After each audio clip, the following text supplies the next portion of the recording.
Por primera vez en 72 días, la incidencia acumulada en la Comunitat Valenciana ha dejado de estar por encima de la media nacional. Eso sí, hemos de sumar 11 fallecidos más y 2.439 contagiados más.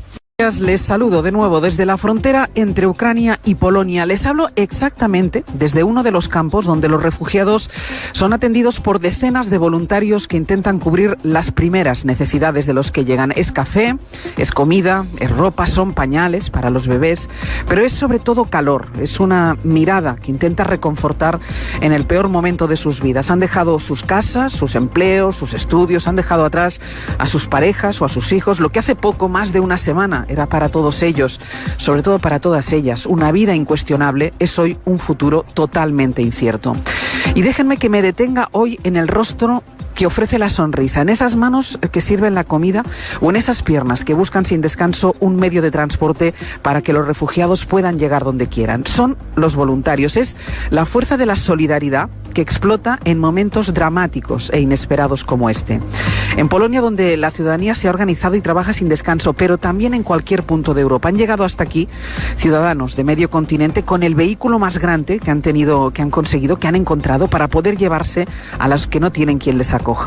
No cesan de llegar camiones cargados de todo lo que puedan necesitar el que ha tenido que salir corriendo de su casa. Ojalá fuera así siempre, porque esta sí que es un arma potente contra los responsables de tanto dolor. Àngels Barceló.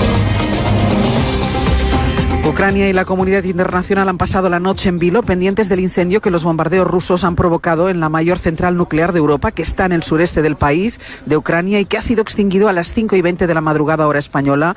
El fuego no ha hecho aumentar la radiación en la zona, según la Agencia Internacional de la Energía Atómica, pero ha despertado el temor al peor fantasma, el de un accidente nuclear que se sumara al desastre de la guerra. Pablo Morán, buenos días. Buenos días, Ángels. El 9º día de invasión empieza con este sobresalto en la central de Zaporilla, al sur del país. Ucrania ha confirmado a la Agencia Internacional que el fuego no ha provocado víctimas y no ha afectado al perímetro de seguridad de la planta, pero responsables del regulador de energía nuclear del país acaban de decir que las tropas rusas han tomado el control de esa central.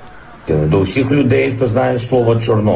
es el presidente Zelensky, que ha hablado con Joe Biden por este incidente. Ha acusado a Rusia de cometer terrorismo nuclear y de querer repetir otra vez Chernóbil, de querer añadir otro desastre al desastre de la guerra. La planta está al sur del país, como decíamos, en esa franja que Putin quiere controlar para cerrar el paso de Ucrania al mar. Es la zona donde se concentran los combates más cruentos. Hoy 9º día de asedio también a las principales ciudades del país, Ángels. Desde primera hora de la mañana están llegando a este campamento donde nos encontramos autobuses cargados de refugiados. Son los autobuses que veíamos ayer cruzar la frontera en sentido contrario, vacíos, para cargar gente en el lado ucraniano. Llegan aquí a este campamento, hay unas primeras carpas donde les ofrecen comida caliente, les ofrecen todo lo que puedan necesitar, pero hace mucho frío, hace un frío helador esta mañana aquí en esta zona de Polonia, y lo que hacen la mayoría de ellos es dirigirse directamente a un centro comercial, el centro comercial que ustedes tienen en la cabeza, un centro comercial de cualquier zona de las afueras de cualquier ciudad de Europa, que en estos momentos está vacío de tiendas, vacío de material, pero está lleno absolutamente de refugiados. Nacho Palomo, ¿qué han pasado ahí la noche? Sí, aquí la gente empieza ya a despertarse en, como decías, esta gran superficie que se ha convertido en un gran albergue. Hay al menos 15 locales vacíos que son ahora habitaciones donde estas familias han pasado la noche, pero es que se quedan cortos estos locales. A lo largo de los pasillos vemos también decenas de personas que han improvisado sus camas, colchones, esterillas, mantas, cunas. La mayoría son mujeres, hay también muchos niños, muchas mascotas. Hay que decir que está todo muy bien organizado. Vemos 2 puntos donde ya se está sirviendo el desayuno. Hay otras 2 mesas para entregar sobre todo pañales, potitos y productos de higiene para los más pequeños, y en una de las entradas a este centro encontramos ya trabajando un punto de control donde se está gestionando el transporte de estos refugiados. Vemos carteles para ir a Alemania, a Bélgica, a Estonia, a Dinamarca e incluso a China. Muchas de estas familias ya se ponen en marcha. En la frontera de Medica, solo 13 kilómetros de este campamento, está Aida Bao. Aida, también despierta la frontera. ¿Con qué tráfico? Buenos días, Ángeles. Pues con poco tráfico, la frontera empieza a despertarse justo hasta ahora. Lo único que hemos visto desde primera hora de la mañana han sido los autobuses vacíos que cruzan incesantemente la línea entre los dos países para ir a buscar ayuda humanitaria y a aquellos que quieran venir a Polonia. Una de esas personas que ha cruzado esta mañana es Ina. La encontramos protegiéndose del frío junto a una estufa de esas altas que estamos acostumbrados a ver en las terrazas de los bares, solo que ahora la han puesto los voluntarios a unos pocos pasos de la frontera para que los recién llegados puedan combatir el grado bajo cero que registramos a esta hora. Pónganse ustedes en el papel de este hombre, porque nadie daba un duro de que la gente en Occidente se reía. Es un cómico de Netflix presidiendo un país. Sí, miren, también un cómico de Hollywood presidió otro, Ronald Reagan, y todavía se acuerdan de él y del rearme que supuso para su país precisamente una figura como Reagan. En el caso de Zelensky, un tipo que dormirá 3 o 4 horas, es que no creo que duerma más, cada día en un sitio distinto, huyendo permanentemente de un ejército de 10.000 chechenos que lo quiere destripar, y apareciendo todos los días y dando moral a los suyos. Bueno, pues Vladimir Putin, como el que oye llover, Putin están en otras cosas, pero miren, en las últimas horas hemos visto escenas espantosas, como la mujer que con una pierna destrozada lloraba desconsolada en medio de la calle, rodeada de cadáveres.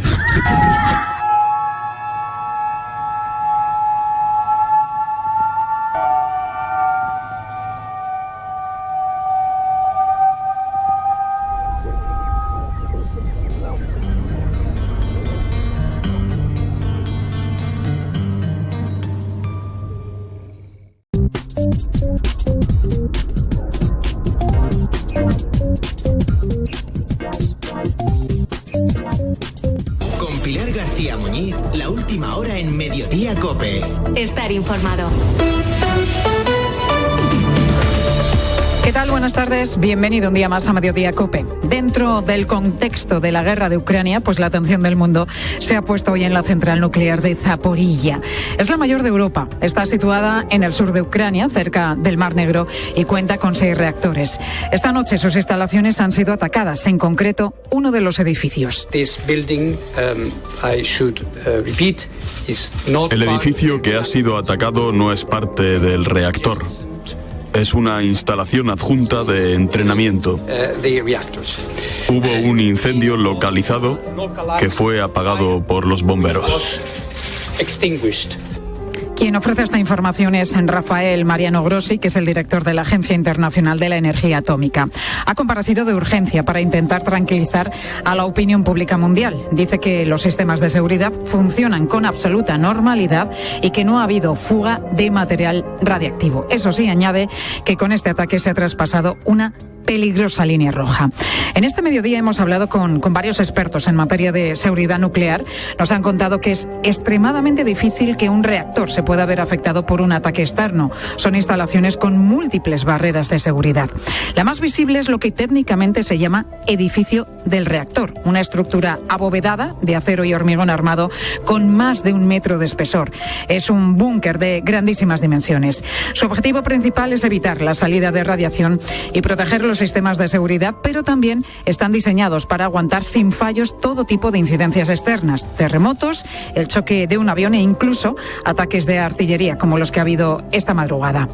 ¿Esto significa que ya podemos mirar para otro lado porque aquí no va a pasar nada? Bueno, pues desde luego que no.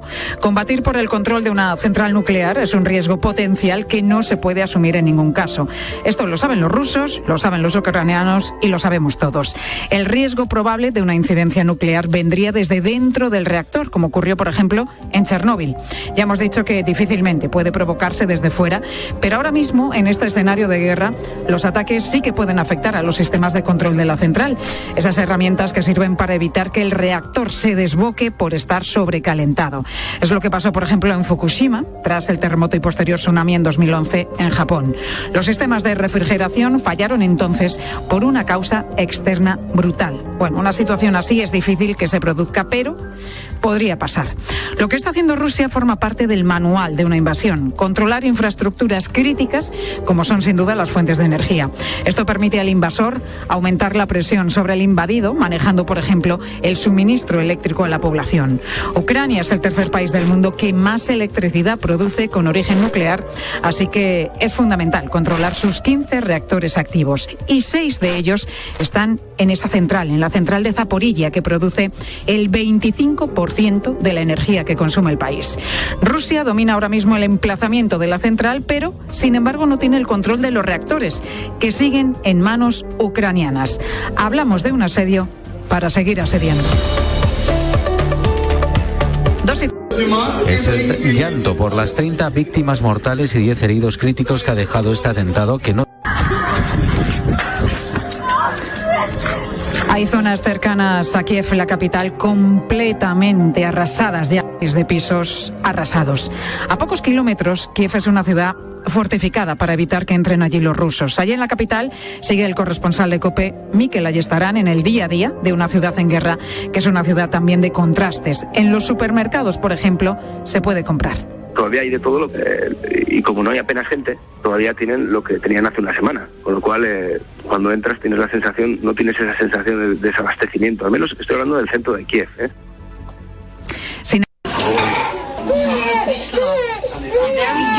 De hecho, algunas unidades, como las de pediatría con niños chiquitines recién nacidos, pues se han bunkerizado. Han sido trasladadas a 3 pisos bajo el suelo. Y como escuchamos, el presidente Zelensky se ha conectado a esas concentraciones a través de una videollamada, y así han reaccionado, por ejemplo, los manifestantes en Frankfurt.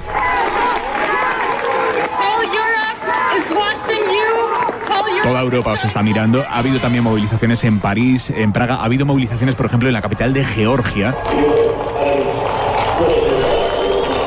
Un país que fue invadido también por Rusia, que ha pedido entrar a la Unión Europea. Acaba de terminar la reunión de urgencia del Consejo de Seguridad de Naciones Unidas por el ataque ruso de hoy contra la central nuclear más grande de Europa, la de Zaporilla, en el sureste de Ucrania. Russia's attack last night put Europe's largest nuclear power at grave risk. Un ataque que, según la representante de Estados Unidos ante la ONU, pone en peligro a todo el continente y la seguridad de la población de la propia Rusia, de Ucrania y de toda Europa. Pero el embajador ruso insiste en culpar a los ucranianos de lo que pasó anoche en esa central nuclear. Informa desde Estados Unidos Víctor Sancho. Enésima reunión del Consejo de Seguridad de la ONU que ha vuelto a dejar de manifiesto los 2 bloques existentes en el análisis de cada situación en Ucrania. By the grace of God, the world narrowly averted a nuclear catastrophe. La embajadora estadounidense Linda Thomas-Holmes ha dicho que por muy poco se evitó una catástrofe nuclear en un ataque que ha calificado de extremadamente temerario y peligroso. Una visión totalmente opuesta a la que lanzan desde Moscú. Su representante ante la ONU, Vasily Nevencia, ha asegurado que la situación actual es simplemente un nuevo episodio de la campaña de mentiras, desinformación e histeria artificial de Kiev, auspiciada por sus aliados occidentales. Según ha dicho, no hubo tal ataque a la central nuclear por parte del ejército ruso y sus tropas solo están allí para proteger la planta de posibles saboteadores. Y aquí en Europa, el jefe de la diplomacia comunitaria, Josep Borrell, acaba de advertir a Rusia. Es absolutamente inaceptable porque podría tener consecuencias catastróficas, una catástrofe ecológica y humanitaria para toda Europa. El ejército ruso debe respetar perímetros de seguridad en torno a las centrales nucleares. Necesitamos garantizar la seguridad de esas zonas porque la seguridad de todo el continente europeo está en riesgo. El Organismo Internacional de la Energía Atómica mantiene que no hay fuga de material radioactivo ni daños en los 6 reactores de la central atacada, aunque su director general reconoce que la situación es muy frágil y muy inestable, sobre todo porque, hasta donde sabemos, el ejército ruso mantiene cautivos a los trabajadores que estaban de guardia en la central, a los trabajadores ucranianos, así que tampoco hay mucha información de qué está pasando dentro. La red española de alerta radiactiva tampoco ha detectado ninguna señal de momento, pero nos explican desde el Consejo de Seguridad Nuclear que las próximas 24 horas van a ser cruciales. Javier Gregory. El misil lanzado por Rusia ha dañado un edificio sitio situado a tan solo 300 metros de los 6 reactores de la central nuclear de Zaporilla, la más grande de Europa y la tercera mayor del mundo. La Agencia Internacional de la Energía Atómica, que depende de Naciones Unidas, ha confirmado que ninguno de los sistemas de seguridad de esta gran planta nuclear ha sido afectado y tampoco se ha registrado de momento ninguna fuga de material radiactivo. Sin embargo, las próximas horas son clave, según aseguran la cadena SER técnicos nucleares, para poder evitar males mayores, porque este tipo de reactores necesita 30 días para poder apagarse de forma segura. De momento solo funciona uno de ellos, porque Ucrania precisamente había apagado otros 2 que suministraban energía a Rusia y Bielorrusia. Por esa razón, el control del funcionamiento de esta central nuclear es tan importante para el ejército ruso, como explica a la cadena SER Emilio Mínguez, catedrático de Tecnología Nuclear de la Universidad Politécnica de Madrid. Es controlar esa central para producir energía. Yo no creo que Rusia tenga algún interés en destruirla. La ONU ha calificado de muy preocupante este ataque a una central nuclear porque, entre otros motivos, no hay ningún precedente. Sin embargo, de momento descarta que se pueda provocar ningún tipo de desastre del tipo Chernóbil. La gravedad de este ataque sobre la central nuclear ha eclipsado hoy las noticias de la ofensiva rusa sobre el resto del país. Pero este es el sonido de un tanque recorriendo una de las principales avenidas de la capital. Asegura la policía ucraniana que al menos 7 personas, incluyendo 2 niños, han muerto hoy en un ataque en una zona residencial en la región de Kiev. Enviado especial de la cadena SER, Nicolás Castellano. Buenas tardes. ¿Qué tal? Buenas tardes, Gemar. Sí, la imagen de ese tanque por esta avenida principal que comunica la Plaza Maidán con lo que es la estación de tren de Kiev ha sido una de las imágenes más impactantes y que representa esa militarización acelerada que están viviendo en las calles de esta ciudad. Cada vez se escuchan más explosiones, Gemar. De hecho, hace un ratito ha sonado una muy fuerte y ha destrozado un edificio que está bastante cerca de este hotel. También hemos escuchado sonidos de armas ligeras al norte, en el barrio cerca de la Universidad Politécnica. Los rusos están a tan solo 18 kilómetros ya al norte de Kiev y la ciudad sigue pues sumida en la psicosis. Los pocos que quedan, las pocas mujeres y niños que se atreven a quedarse, siguen de camino a la estación y otros tratan de resistir, Aymar. Y ante esto aumentan los refugios improvisados en los que esa gente intenta resistir. La gente se refugia donde puede, incluso en los teatros, Nico. Sí, vamos a imaginarnos en el cuerpo pequeñito de un niño de 4 años. Pasas de jugar en clases de infantil, de aprender las primeras letras, los primeros números, a vivir como un topo siendo un niño. Троян Татьяна, Никите 4 года, мне 28. La mamá tiene 28 años y ese pequeño, Nikita, 4, lee un cuento y su mamá nos dice que él mismo le pregunta muchas veces qué es eso que suena afuera, mamá, en referencia a las bombas, y que ella trata de engañarle. Amamos nuestro país y nunca hemos pensado que Rusia, nuestro vecino, pueda cometer un crimen contra Ucrania. La más mayor del refugio es Raisa, 82 años, que junto a su hija Yana, de 52, se emocionan al pensar en lo que les puede venir encima. Están en un teatro refugio, el refugio de la cultura. Son los que siguen resistiendo bajo tierra con miedo a la incertidumbre, pero que quieren seguir aguantando, aunque le quedan víveres solo para 2 semanas. Los rusos lo toman, dejarían a Ucrania sin salida al Mar Negro. Y a la ecuación hay que sumar la central nuclear de Zaporilla. Es la más grande de Europa. Controlar las estructuras nucleares es otro de los planes, porque las tropas de Putin se acercan ahora a la segunda nuclear ucraniana que se encuentra al sur del país, en la ciudad de Mykolaiv.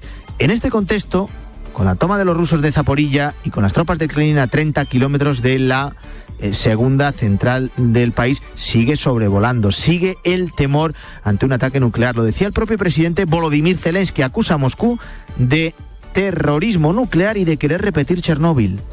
argelino supone actualmente un 11% del gas que importa Europa. La región es dependiente de las importaciones de gas. Argelia exporta gas natural licuado a Italia, Portugal y España mediante oleoductos y a Turquía y Grecia en pequeñas cantidades. El director ejecutivo ha declarado que Sonatrach es un proveedor fiable para los europeos y que se encuentra preparado para mandar más gas a los países de la Unión Europea mediante el oleoducto Transmed, que conecta a Argelia con Italia. Según Jakar, Sonatrach está capacitado para mantener a sus socios a largo plazo a pesar de las adversidades. Incluso podría ampliar el suministro a otros países que aún no reciben gas de Argelia mediante oleoductos gracias al uso de tanques de gas natural licuado. Sin embargo, recalca la necesidad de llevar a cabo reformas en las infraestructuras para poder transportar gas a gran escala a la Unión Europea.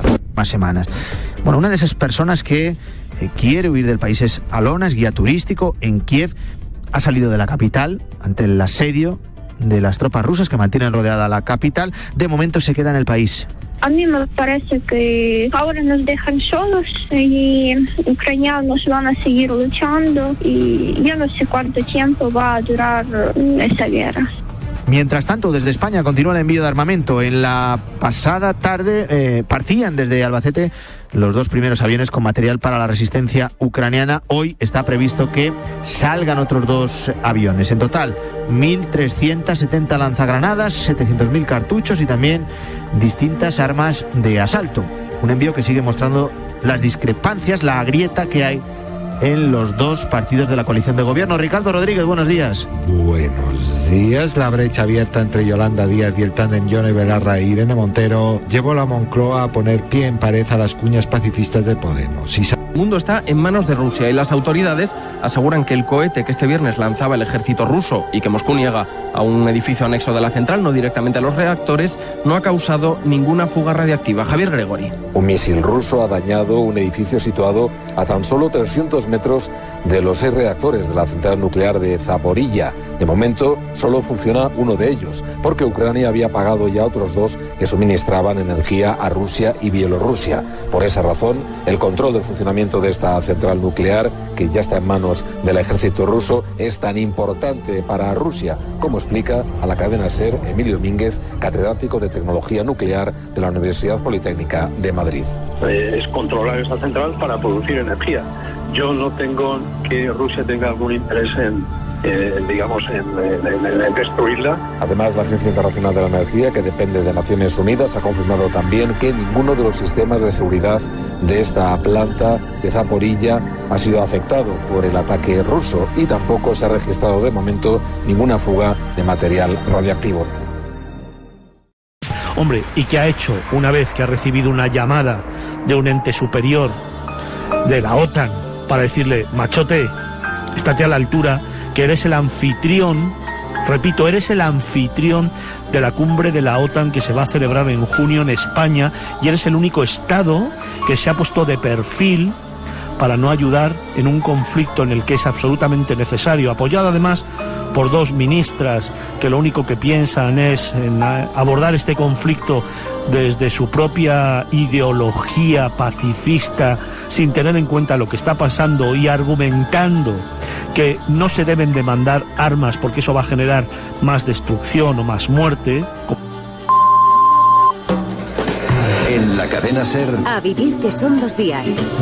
Javier del Pino. La primera, la última hora, con Julio Guerra. Buenos días. ¿Qué tal, Javier? Buenos días. La noticia de la mañana es el alto al fuego que ha anunciado el Ministerio de Defensa ruso en Ucrania esta mañana. Alto al fuego para que los civiles puedan abandonar el país. Una medida temporal que les permita abrir 2 corredores humanitarios. Uno de ellos está en Mariupol, que según la agencia de noticias rusa, RIA, se va a abrir dentro de una hora. Moscú. Javier González Cuesta, buenos días. Hola, buenos días. Pues las Fuerzas Armadas rusas han anunciado una tregua temporal en 2 ciudades del sur de Ucrania, entre la franja que une Crimea con la República Separatista de Donbass. El alto el fuego comienza a las 10 de la mañana y se prolongará hasta las 5 de hora de Moscú. Como decías, dentro de una hora comienza la evacuación y es una tregua acordada por ambas partes en la segunda ronda de negociaciones que tuvo lugar esta semana entre Kiev y Moscú. Las fuerzas, de todas formas, el avance ruso seguirá en la zona y en todo el resto de Ucrania porque no se ha pactado ningún alto el fuego en el resto del país y el propio Ministerio de Defensa ha anunciado que las fuerzas de la República de Donetsk seguirán reforzando el cerco sobre Mariupol. Gracias, Javier. Esto en el 10º día de guerra en Ucrania, con una cascada de medios de comunicación que han anunciado que dejan de informar desde la capital rusa ante la aprobación allí de una norma que condena la desinformación, así lo llama el Kremlin, con hasta 15 años de cárcel. Javier Leivana. Las cadenas de televisión CNN y Bloomberg han anunciado esta madrugada que interrumpen temporalmente su emisión en Rusia. Se unen así a la BBC, que ya lo había hecho este viernes. También el Washington Post ha decidido eliminar el nombre de los periodistas que escriban la información desde allí a partir de ahora. hora. Y todo esto después de que ayer el Parlamento ruso haya aprobado una ley que castiga con hasta 15 años de cárcel a los periodistas que desde Rusia difundan información sobre el ejército que el Kremlin considere falsa. Además, Rusia en las últimas horas también ha bloqueado el acceso a Facebook y a Twitter, principales redes sociales para la movilización de los detractores del Kremlin. El aislamiento internacional de Rusia cada vez es mayor y esta noche Samsung y Microsoft también han anunciado que cancelan sus ventas allí. Este viernes el presidente ucraniano Volodymyr Zelensky ha transmitido dos mensajes a Europa y a la OTAN, los dos de crítica pero en tonos distintos. Uno a europeos actuar para que no sean los siguientes, el otro haciendo responsable de lo que ocurre en su país a la OTAN. Sohaib Nadi. ¿Qué tal, Julio? Buenos días. En una llamada retransmitida en una decena de ciudades europeas,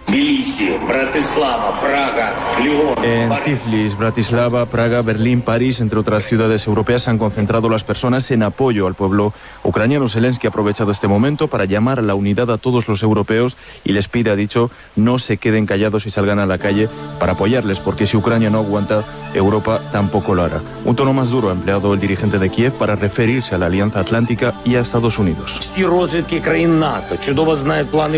Zelensky se pregunta quién está dispuesto a combatir con ellos. No veo a nadie, se responde a sí mismo, porque la OTAN tiene miedo a una confrontación directa con Moscú. De hecho, este tono acusativo es el que ha empleado Ucrania desde que la alianza militar mostrara sus reticencias a la incorporación del país por miedo a unas represalias de los rusos. Y esta semana la Unión Europea ha aprobado la entrada en vigor de todos los ucranianos que huyan de la guerra en Europa a través de un sistema de protección temporal. Una directiva que se creó hace 20 años pero que nunca se había aplicado hasta ahora. Tampoco en la crisis de refugiados del 2015. En A Vivir que son 2 días, acabamos de preguntarle por esto a Estrella Galán, secretaria general de CEAR, de la Comisión Española de Ayuda al Refugiado. Desde luego nos hubiéramos ahorrado mucho drama, mucho dolor y ver cómo convertíamos a un país entero, a Grecia, en un gran campo de refugiados, en un país cárcel. Vamos a ver cómo se aplica vamos a ver cómo responden los estados. Pues de momento todos seguimos pendientes en A Vivir de cualquier novedad de ese alto al fuego anunciado por Rusia. Lo actualizamos todo en una hora en nuestra web cadenaser.com. Y naturalmente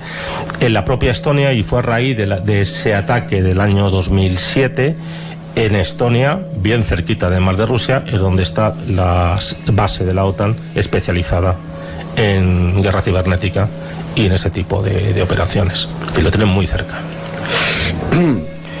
Vamos a porque yo no sé qué te parece, pero vamos a abordar esta cuestión. Todo el mundo se fija mucho en todo lo que tiene que ver con la cibernética, la tecnología. Pero probablemente donde los ucranianos más potencia pueden tener en esta resistencia es en los elementos naturales, porque en esos elementos naturales se tienen que desarrollar tanto los atacantes como los defensores, y los defensores además esos elementos naturales lógicamente los conocen muchísimo mejor. Sí, claro, bueno, la guerra defensiva es siempre más fácil. Palabras que dicen así: y Josué dijo al pueblo: santificaos, porque Jehová hará mañana maravillas entre vosotros. Y habló Josué a los sacerdotes diciendo: tomad el arca del pacto y pasad delante del pueblo. Y ellos tomaron el arca del pacto y fueron delante del pueblo. Especialmente al sector cerámico, que ve como Ucrania es uno de los principales mercados de los que importa arcilla para fabricar los azulejos. Eso hace que los empresarios hayan visto cómo han tenido que hacer acopio en las últimas semanas de arcilla para evitar que falte en el mercado. Lo reconoce el presidente de la autoridad portuaria, Rafa Simó, en declaraciones a COPE. Veiem certa preocupació aquest conflicte perquè una part important de l'argila que ha crescut un 32% en el mes de gener que ve d'Ucrania es venen de 2 ports que estan en la zona de conflicte. Tal vegada n'hi ha una part que pot ser que aquestes xifres siguin impulsades per la necessitat de tindre estoc. Ese acopio hizo que enero fuera el mejor mes de la historia en tráfico de mercancías para el puerto de Castellón. Rusia. El Parlamento de ese país ha confirmado el reconocimiento de las regiones independentistas de Ucrania y al mismo tiempo la Comisión Europea propone sanciones a bancos y empresas rusas, y también lo va a hacer el Reino Unido. Boris Johnson acaba de comparecer en el Parlamento de su país. Negando la propia legitimidad de Ucrania como Estado y presentándolo como inexistente, Putin está creando el pretexto para una acción a gran escala. Alemania responde. Paraliza la puesta en marcha del gasoducto Nord Stream 2 que comunica con Rusia. Olaf Scholz, canciller. Ahora corresponde a la comunidad internacional responder a estas acciones unilaterales. Autoproclamadas repúblicas prorrusas de la región del Donbass. Bruselas trabaja ya en las primeras sanciones, las primeras respuestas. Griselda Pastor. Sí, habrá 2 listas negras, una para los bancos que ayuden a financiar cualquier operación militar sobre el Donbass, otra para las empresas que intenten comercializar. La UE decreta una especie de cierre o aislamiento comercial en la zona, al margen de las sanciones individuales de una lista cuyos nombres no se desvelarán hasta que terminen su reunión los ministros. Escuchen la serie, estamos en hora 14, 2 de la tarde y 6 minutos.